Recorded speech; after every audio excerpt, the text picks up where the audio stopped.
Hello बच्चों, let's see this question.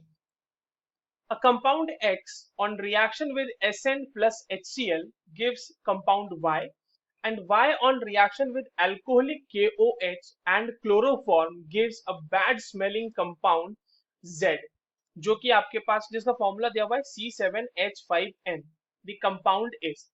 चलिए इस क्वेश्चन को सॉल्व करते हैं बच्चों। सबसे पहले तो ये देखते हैं कि इस क्वेश्चन को सॉल्व करने के लिए हमारे पास कौन से की कॉन्सेप्ट की जानकारी होनी चाहिए। देखो, ये जो रिएक्शन है ना बच्चों हमारे पास, वो बेसिकली आइसोसाइनाइड टेस्ट का सवाल है। आइसोसाइनाइड टेस्ट का सवाल है ये, ठीक है। अब देखिए कैसे इसको सॉल्व करते हैं। हमारे पास जो कंपाउंड दी गई है और जो कहा जा रहा है कि बैड स्मेलिंग कंपाउंड है बच्चों, जो कि आपके पास Z है, और Z का मॉलिक्यूलर फॉर्मूला हमारे पास क्या दिया हुआ है बच्चों, ये दिया हुआ है C7H5N, ठीक है। इसे आप कैसे लिख सकते हो, इसे आप लिख सकते हो C6H5NC। देखिए, कोई भी नाइट्रोजन कंटेनिंग कंपाउंड का जब रिएक्शन अल्कोहलिक क्यूएच और क्लोरोफॉर्म के साथ कराते हैं बच्चों, तो एक आइसोसाइनाइड बनता है वहां से। और आइसोसाइनाइड ही आपका वो जो फाउल स्मेलिंग कंपाउंड कह रहा है या फिर जो बैड स्मेलिंग कंपाउंड कह रहा है, वो आपका वो होता है, ठीक है। ये आपका बैड स्मेलिंग कंपाउंड हो गया, ठीक है। Bad smelling compound. तो इसका स्ट्रक्चर कैसा हो जाएगा? देखिए, स्ट्रक्चर बहुत ही सिंपल हो जाएगा बच्चों। C6H5 के साथ हम बना सकते हैं एक बेंजीन, जहां पे ये इस तरह से NC लगा हुआ होगा। तो ये जो कंपाउंड है हमारा, ये Z है। अब Z बना किससे है? तो Z बना है Y के रिएक्शन कराने के बाद। तो देखिए, आइसोसाइनाइड टेस्ट जो है ना बच्चों, वो एक टिपिकल टेस्ट है।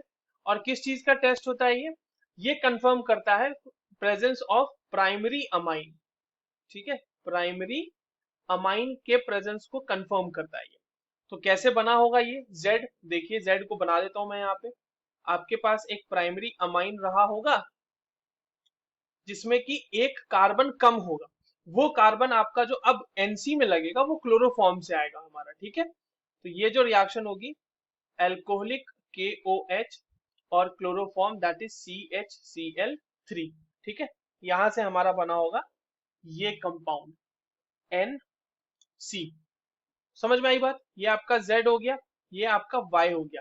और Y कैसे बना है बच्चों? एक ऐसे कंपाउंड का जिसका रिएक्शन कराया गया Sn प्लस HCl। तो देखिए, एनिलीन जो है वो नाइट्रोबेंजीन से फॉर्म होता है। अगर नाइट्रोबेंजीन का रिएक्शन हम करा दें SnHCl के प्रेजेंस में, तो इसका रिडक्शन हो जाता है NO2 का, और ये बना देता है यहाँ से एनिलीन, या ठीक है।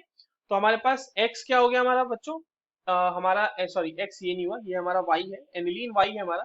और X जो है वो हमारा नाइट्रोबेंजीन है। तो X हमारा यहाँ पर पूछा है, तो that is nitro benzene, right? That's all for this question. I hope you understood this well. All the very best.